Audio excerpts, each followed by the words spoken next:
Over 2,000 years ago, Jesus Christ, the creator of the universe, came down to our planet with a mission: to seek and to save that which was lost. Jesus fulfilled his mission by paying the highest price, his own life on the cross. Jesus shared his plan to his followers to spread the good news of his kingdom and establish communities of believers in every tribe, tongue, and nation. These communities were to make up God's eternal church, the bride of Jesus Christ, commanded to love and care for one another and be a witness for Christ to the people around them. In Matthew 24:14, Jesus predicted that this gospel of the kingdom will be preached in the whole world as a testimony to all nations. Today, there are nearly 7 billion people on earth. Of these 7 billion, only about 2 billion identify themselves as Christians. God's plan is for every person to come to salvation through Jesus Christ. How can we engage the remaining 5 billion with the gospel?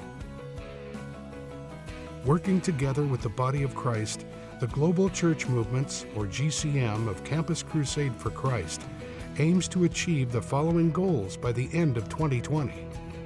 1. Engage the remaining 5 billion with the gospel of Jesus Christ. 2. Identify and train at least 5 million multiplying leaders around the world. And 3. Launch and support 5 million new churches and faith communities. A church for every 1,000 people in every village, neighborhood, and high-rise apartment, including virtual communities.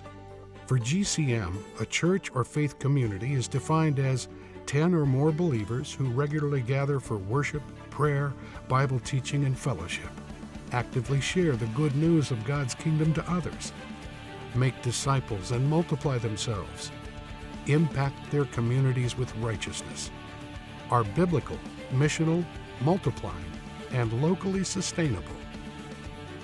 This is a glorious vision that requires total dependence on God and our willingness and ability to work together with the body of Christ. But how can this be realized? What core strategies will help us fulfill this extraordinary vision? How can we equip at least 5 million leaders? How can we help start at least 5 million multiplying churches and faith communities by the end of 2020? Above everything else, we need to trust God for the impossible. We need to pray with confidence, and we need to take steps of action. Secondly, we seek to leverage 4 essential phases that we call the 4M strategy: maximize, mobilize, multiply, and measure. Let us see how together we can leverage these strategies toward our shared mission to see 5 million churches and leaders established on earth by the end of 2020.